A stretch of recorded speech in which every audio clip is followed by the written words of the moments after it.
তো এইভাবে এই যে ঝালাই আছে, এই ঝালাই করলে কাঁচি বল পাবে না। যে কাঁচির বলের ওপরে আমরা চালটাকে পাতি, সে সব জায়গাতে এরকম ডিস্টার্ব করে দিয়েছে। এই দেখুন এইখানটাতে এরকম আছে, এসব ঝালাইগুলো এরকম হবে না। এইখান দিয়ে পূর্ণ ঝালাই হবে, এইখান দিয়ে পূর্ণ ঝালাই হবে। এই পূর্ণ ঝালাই না হলে কাঁচি বলটা পায় কী করে। তারপরে দেখতে পাচ্ছেন বন্ধুরা কেমনটা দেখায় আপনাকে। এই যে উপরে, এই যে উপরে এরকম ঝালাই হয় না। এ কোন দেশের ঝালাই বলে এসব?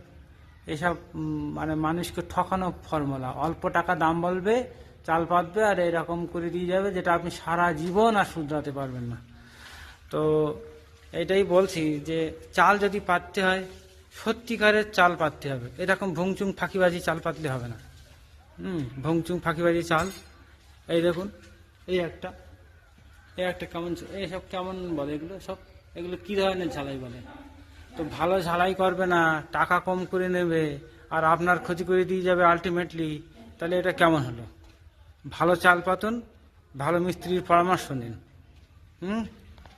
মানুষ এই ভালো মন্দটাকে বুঝতে পারে না, সেটা আমি ধরে দেই, আমি খারাপ হই অনেক সময়তে। এই দেখুন কত জায়গায় দেখাবো আপনাকে। এই একটা দেখতে পাচ্ছেন কেমন ধরনের ঠকবাজি চাল পাতা। ঠিক আছে, আমার এই কথা ভালো লাগলে আপনি লাইক করবেন, সাবস্ক্রাইব করবেন, ফলো করবেন। আপনারটাও আমি লাইক সাবস্ক্রাইব করে দেবো।